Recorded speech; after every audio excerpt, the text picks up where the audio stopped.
The new update is here, guys. Are you guys ready for this? How is everyone doing? It is Panther Vision, and welcome back to my channel, guys. Now, in this video, guys, we're gonna cover everything from this update.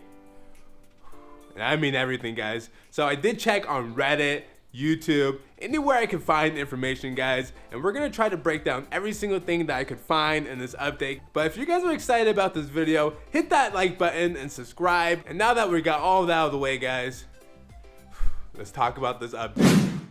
The last 6 hours I've been digging and I think I found as much information as I need. So let's jump into this video. But before we do, guys, I do want to mention I am doing a giveaway on my channel. Link will be in the description below. Also, a lot of this information that I'm telling you guys I got from the Marvel Strike Force website itself. I'll leave a link to that as well in the description. The first thing I want to show you guys is this loading screen. They have the lightning coming out of Black Bolt's head, which looks terrifying. They have Adolin in the background, which, if you guys did not know, a lot of the Inhumans are from. Now, Yoyo is actually not from Adolin. She's an Inhuman, but she's from Earth. There's two different types of Inhumans. There's Inhumans that live in the sky on the city called Adolin, and there's also Inhumans that live on Earth, and they're not associated with each other at all. They're just two different types of Inhuman. We also got new loading screens. We got one of Black Bolt. Now, the one of Black Bolt is looking really good, guys. I really like the glow that's coming off of him from behind, and I really like the fork that's coming out of his head, guys. I like the character design. The other load screen we got is one of Heimdall and Sif, and this one's pretty cool as well. And we also got Asgard in the background, which is pretty classic, guys. You really have to like these load screens when they come to the game. All right, guys, if you guys see the symbol pop up on the bottom left of your screen, that just means that you guys have lost internet connection. Now, that's not a big deal because you really don't need internet connection for this game. So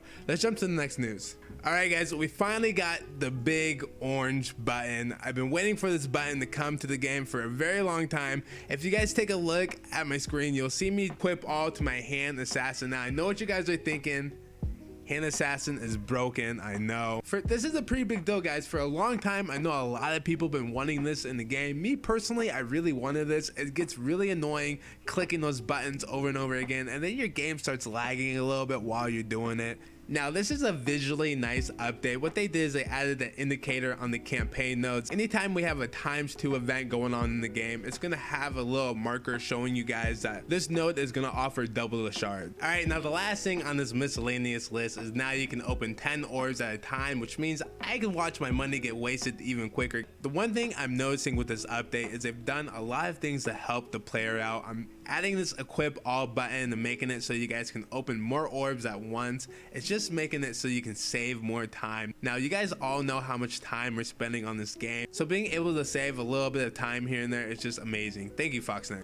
All right, guys, the next topic on our list is Bliss. Now, if you guys didn't know, you were able to retreat from Bliss beforehand. It just was not official. So anytime you guys were stuck at 8.3 and you guys were going to lose a battle, you can go ahead and quit your game beforehand. It would just be a retreat. Now you guys have an option if you guys want to quit the battle or retreat from the battle. Now, if you guys retreat from the battle, you'll remain at the same tier. But if you quit the battle, you're going to go down a tier. Now, the raids got a little bit of an update, but it's not anything too significant. You can now change the time that you're generating keys in your alliance. The time that you guys can change it to is 8 o'clock universal time. So, all right, now in the war, you can boost any team that you want. You're not stuck there boosting the same two teams that are at the front. You can just scroll on down. You can boost any team that you want. I know this update to war is going to be highly appreciated. I know personally, I've sat there for minutes just waiting to boost a team, and I hate that mechanic. I really do, because you got 24 people in your alliance all trying to do the same thing at once. It's just insanity sometimes. So I'm really glad they added it to the game. Thank you, Foxnex. Now it's time to talk about the team mascot himself, Ultimates. Ultimates finally got an update, finally happened in the game. This is probably the one thing I'm most excited to talk about, guys. My Ultimates has been sitting at level 45 for a long time. He's been absolute trash. Anyone who's been playing this game for a long time knows that Ultimates is absolute trash. Well, now he's not trash. Maybe he's recycling. Let's break down this kit. I'm gonna have some Blitz playing in the background so you guys can check him out in action. On his basic, it's called Overwhelming Assault. They've increased the damage to his basic, and it has a 30% chance to apply defense down, and you're always gonna mind control one enemy to attack the primary target. That's really good. It's like a Loki ultimate on the basic, guys. It's awesome. On his special, it's called Energy Beam. It has increased damage, and they've added piercing. Now, piercing is always good. Transfer all positive effects from each target to self, excluding stealth and taunt. Now, if I'm understanding that right, he's gonna transfer every single positive effect from 3 targets onto himself. That is very nice, but it's also very selfish. He's very selfish. Apply regeneration to self and adjacent allies. Okay, so he's a little nice. He's not that selfish. His ultimate, Domination, energy cost is now 5. Now, if you guys have ever used Ultimate, what it pretty much does is it attacks you for every positive effect you have. So if you have like 7 positive effects on you, he's gonna attack 7 times in a row. And he has increased damage now, and it costs 5 energy, so that's really good. His ultimate, which is really his passive, I think they word this wrong. It says, on enemy taunt, change speed bar by 30%. On kill, change speed bar by 15% for all non-Kree allies. 20% for all Kree allies. On enemy taunt, change speed bar by 30%. On kill, change speed bar by 15% for all non-Kree allies. 20% for all Kree allies. Gain 20% block chance plus 10% block chance per non-minion Kree allies. Non-minion Kree allies gain 20% block chance as well. Gain 20% max health. Non-minion Kree allies gain 20% max health. So the Kree allies are gonna benefit a lot from ultimates. He's giving out a lot of positive effects here. He's making sure everyone's nice and healthy with that extra health. He's giving them block chance, and none of those Kree minions have block chance. So this is a plus for all of them. You guys know how annoying that Kree team is. Kree has so much health. Good for ultimates. I'm glad ultimates finally got his update. Now it's time to talk about Yoyo. Now, you guys don't laugh at me, but I watched every single episode of Agents of S.H.I.E.L.D. That was one of my favorite shows back in the day. If you guys don't know how Yoyo's superpowers work, she's supposed to move as fast as our heart can move, if that makes sense. Pretty much she's supposed to move as fast as a heartbeat. Yoyo has a really good passive, guys. I've been looking at her passive, and it's pretty good, guys. I'm going to try to explain to you guys the best I can.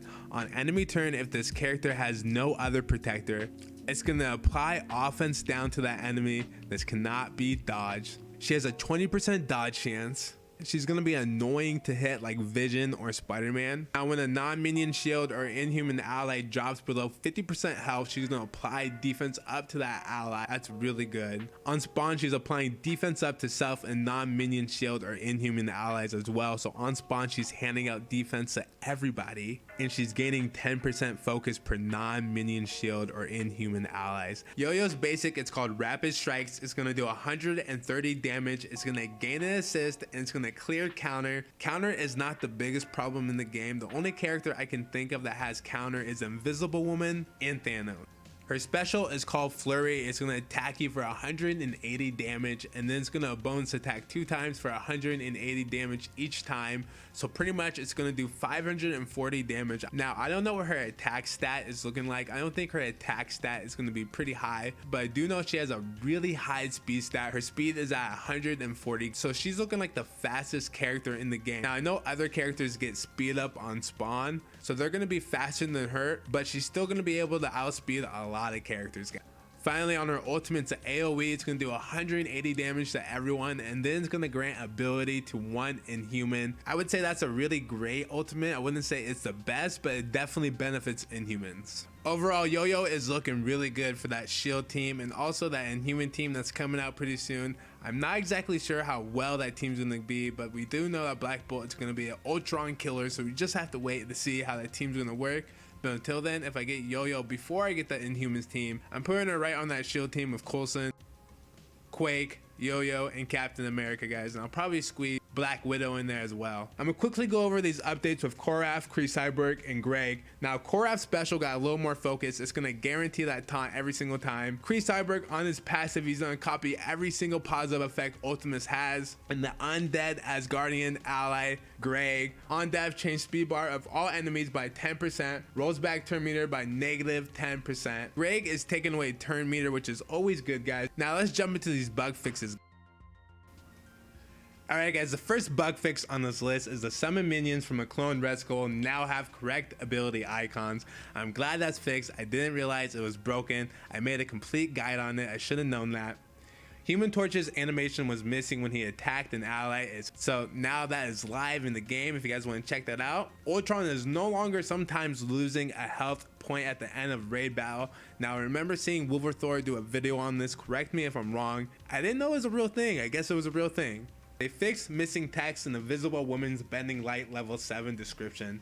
Finally, Ghost Rider's passive Spirit of Vengeance now correctly attacks his attackers when eliminated by a bonus attack. You guys, like I said at the beginning of my video, guys, I went digging. I tried to find as much information as I can. I thought there would be more to this update. As soon as we get a data mine or something, guys, I'll make a video for you guys. I noticed you guys were having issues with Enter the Darkness, and the daily objectives are not looking that great. Guys, I agree with the daily objectives. Now, I went ahead and I checked my Enter the Darkness as well, and it was working as intended, so I'm not having the same problem. But I do understand your guys' concern, and I know Cerebro and that Strike Force team is all over it, guys. They're always on top of these type of things, so just hang in there. The problem will be fixed soon.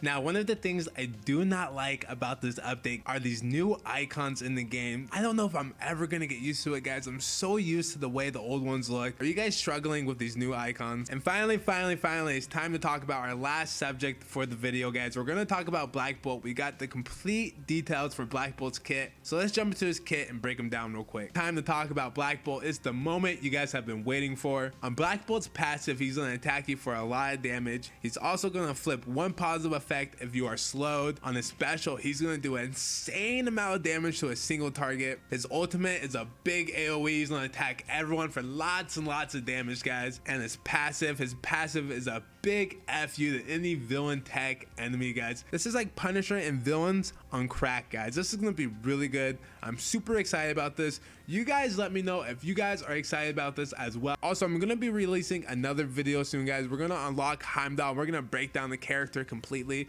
So if you guys are excited about that video and a lot more, hit that like button, subscribe to the channel, and until next time, guys, Panther Vision out.